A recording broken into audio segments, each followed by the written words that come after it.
त्रिपुरारी त्रिपुरांतकारी भानु शशे भूमि सुतो बुधश्च गुरुश्च शुक्र शनि राहु केतव कुर्वन्तु सर्वे मम सुप्रभातम।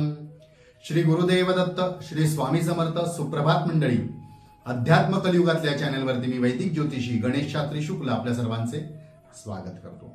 मित्रांनो, हे अध्यात्म कलियुगातले चॅनल आजपर्यंत जर अजूनपर्यंत आपण सबस्क्राईब केले नसेल, फक्त कुठल्या तरी व्हॉट्सअप ग्रुपवरती लिंक घेऊन आपण ते पाहत असाल तर मित्रांनो प्लीज आपण हे चॅनल सबस्क्राईब करा, बेल आयकॉन दाबा, शेअर करा, लाईक करा, जेणेकरून सर्वप्रथम जो व्हिडिओ अपलोड होईल तो आपल्याला डायरेक्ट पाहता येईल, नोटिफिकेशन येईल, ग्रुपवर येण्याची वाट पाहावी लागणार नाही। मित्रांनो, कधी कधी कामाच्या गडबडीत हे झालेले व्हिडिओ मी इतर ग्रुपमध्ये किंवा व्हॉट्सअपवरती शेअर करण्याचा वेळ मिळत नाही किंवा लक्षात असत नाही, त्यामुळे कदाचित तो आपल्याला पाहता येत नाही, मग आपल्याला मेसेज करावे लागतात। जर आपण स्वतः तो लाईक केला असेल, सबस्क्राईब केला असेल आणि बेल आयकॉन दाबलं असेल तर तो आपल्याला मिळू शकतो। तर मित्रांनो, आपण हे आपले चॅनल सबस्क्राईब करा। आपले प्रेम मला मिळत आहे, आपण स्वामी समर्थ श्री गुरुदेव दत्त असा जे लिहितात कमेंटमध्ये, त्यामुळे मलाही उत्साह येतो। मित्रांनो, आम्ही सुद्धा खूप कष्टाने हे व्हिडिओ करतो, याचा नक्की लाभ घ्या। हे साप्ताहिक राशी भविष्य असणार आहे, हे 7 ते 13 ऑक्टोबर 2024 चे असणार आहे, नक्की पहा। 7 ते 13 ऑक्टोबर 2024 साप्ताहिक राशी भविष्य वृश्चिक राशी। हा सप्ताह आपल्यासाठी धनकारक असणार आहे आणि सप्तमातील गुरु यामुळे सुद्धा चांगल्या गोष्टी आता मासाच्या म्हणजे इंग्रजी मासाप्रमाणे आंग्ल वर्षाप्रमाणे आता तुम्हाला त्याचा लाभ होईल। जे आधी आपण कष्ट केले होते त्याचे म्हणजे मनाप्रमाणे लाभ होईल। जो आधी लाभ होत नव्हता, ज्या अपेक्षा जास्त होत्या परंतु होत नव्हत्या ना, त्या अपेक्षा या सप्ताहामध्ये किंवा या मासामध्ये किंवा या मासाच्या शेवटी ऑक्टोबर, नोव्हेंबर, डिसेंबर या काळात आपल्याला चांगल्या प्रकारे त्याचा लाभ घेता येईल, लाभ होईल।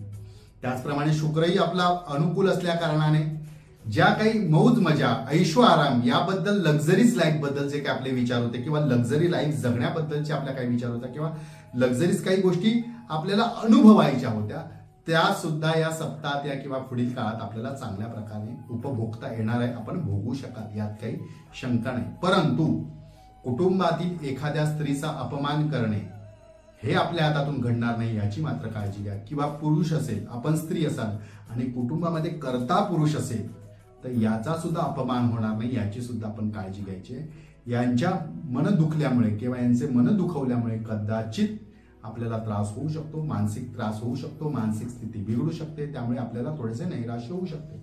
अन्यथा चांगल्या गोष्टी आपल्या आयुष्यात चांगल्या प्रकारे घडणार आहेत, काही काळजी करण्याची गरज नाही, अचानक लाभ होत राहतील। स्त्री वर्गाकडनं, जर आपण पुरुष असाल तर स्त्री वर्गाकडनं आपल्याला लाभ होणार आहे, पुरुष असाल स्त्री असाल तर पुरुष वर्गाकडनं म्हणजे अपोजिट पार्टीकडनं, अपोजिट लिंगाकडनंच आपल्याला जास्त लाभ होणार आहे, चांगले कामं होणार आहे। त्यांच्यापासून आपल्याला अडलेली कामे सुद्धा ह्याच काळामध्ये चांगल्या प्रकारे पूर्ण होणार आहे त्यांच्या मदतीमुळे। उदाहरणार्थ, एखाद्या बँकेचंच काम होतं, आपण खूप वशिले लावले पण पूर्ण होत नव्हतं, तर आपली ती एखादी मैत्रिणी जी असेल तिच्या ओळखीमुळे आपली कामं ती होतील, कामात आपल्याला लाभ होईल, कामं पटपट होतील। सरकार दरबाराची काम आहेत, कुठली जी कामं आपली अडलेली आहेत ही आपल्या अपोजिट व्यक्तीकडनंच होणार आहे, याची आपण दक्षता घ्या। हे लक्षात घेऊन त्यांच्याकडनं आपण कामे करून घ्या तर आपल्याला त्याचा लाभ नक्की होईल। त्याचबरोबर कुटुंबामध्ये एखाद्या मंगल कार्याचे आयोजन सुद्धा होणार आहे, मंगल कार्य घडणार आहे, चांगले कार्य घडणार आहे, त्यामुळे वातावरण चांगले असेल, धार्मिक असेल आणि आपण कुटुंबासोबत ते कार्य एन्जॉय कराल। या सप्ताहात आपल्यासाठी शुभ तारखा असणाऱ्या 11 आणि 12, शुभ अंक असणाऱ्या 5 आणि रंग असणारा हिरवा, याचा आपण नक्की लाभ करून घेऊ। आपल्या राशीप्रमाणे आपल्याला जी ह्या सप्ताहामध्ये रेमेडीज करायची आहे, तर आपल्याला माहिती आहे की सध्या आता नवरात्र उत्सव सुरू आहे आणि नवरात्र उत्सवामध्ये आपण ज्या ज्या काही देवी उपासना करतो त्याचा आपल्याला लाभ होतो। जर आपल्याला अभ्यासात अडचणी येत असतील तर आपण सरस्वतीची उपासना करा, या कुंदेंदू हा जो श्लोक आहे तो म्हणा किंवा प्रज्ञाविवर्धन स्तोत्राचा रोज पाठ करा। धनासंबंधित एखाद्याचा प्रश्न असेल तर आपण महालक्ष्मीष्टकाचा पाठ करा किंवा महालक्ष्मीष्टक दिवसातून 8 वेळा म्हणण्याचा प्रयत्न करा। 3 वेळा म्हणायचं तर प्रतिवेळी 8 वेळा म्हणण्याचा प्रयत्न करा, म्हणजे सकाळ दुपार। एक काले पडे नित्यम महापाप विनाशनम, द्विकालमिया पडे नित्यम धनधान्य समन्विता, त्रिकालमिया पडे नित्यम महाशत्रू विनाशनम असं सांगितलं। तर तिन्ही काळामध्ये आपण 8 वेळा तो प्रयत्न करा म्हणण्याचा, आपल्याला नक्की त्याचा लाभ होईल। महाकालीची सुद्धा उपासना करत असेल तर आपल्या कुलदेवतेचा जप करा, नक्की आपल्याला त्याचा लाभ होईल। मित्रांनो, आपल्या राशीप्रमाणे मी आपल्याला या नवरात्रीतल्या उपासना सांगितल्या आहे. आपण मुद्दाम करा, याचा नक्की लाभ होतो. कारण नवरात्रीमध्ये हा जागरांचा दिवस असतो आणि या नवरात्रीमध्ये आपण जे काही लहान लहान अनुष्ठान सुद्धा करतात ना, त्या लहान अनुष्ठानाचे आपल्याला शतपटीने फळ मिळतं.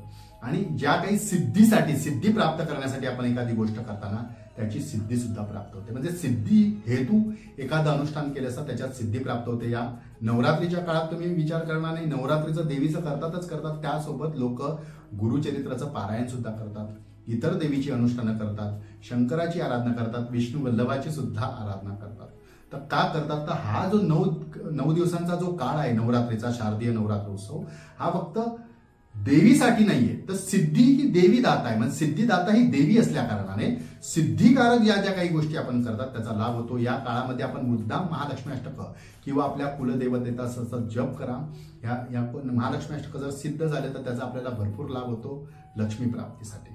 मित्रांनो, अजूनपर्यंत हे आपले चॅनल आपण सबस्क्राईब केलं नसेल तर सबस्क्राईब करा. जास्तीत जास्त लोकांपर्यंत मित्रांनो शेअर करा. त्यांच्या आयुष्यात ज्या काही अडचणी असतात त्या अडचणी दूर होतील, त्यांना, तुम्हाला आणि मलाही त्याचा लाभ होईल. चला तर पुढच्या आठवड्यात नक्की भेटूया याच ठिकाणी ह्याच वेळी. तोपर्यंत सर्वांना धन्यवाद आणि हे नवरात्री शारदीय उत्सवाच्या दसऱ्याच्या पुन्हा एकदा आपल्याला हार्दिक शुभेच्छा.